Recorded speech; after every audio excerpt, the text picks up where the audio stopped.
So the first thing, by implication, there are two sort of implications or challenges I see that pop out of the text. And the first one is this.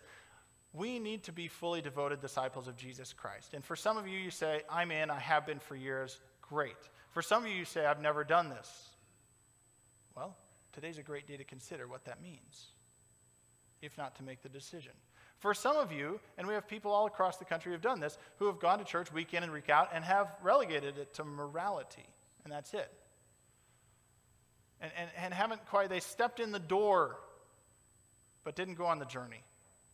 Wherever you are on that spectrum, it's the day to consider what it means to be a disciple and what it means to walk with single-minded focus towards Jesus Christ, to eliminate those distractions that are there, and to have a hope that's held higher, that you're continually walking towards.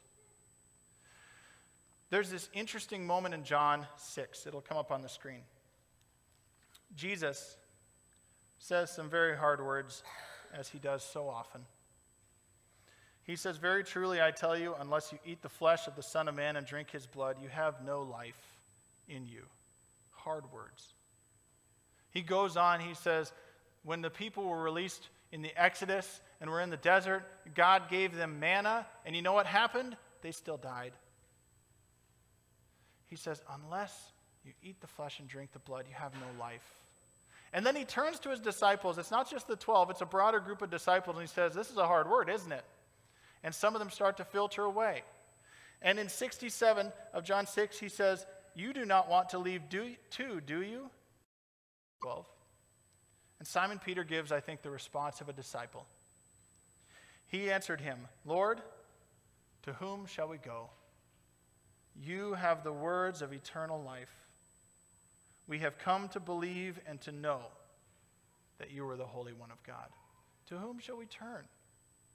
We've wholeheartedly put our focus on you, unswervingly. And we can ask ourselves the question then, is worship, when we gather together, a shadow, or is it the reality of my hope? Am I wholeheartedly devoted to where that hope is, to Jesus Christ?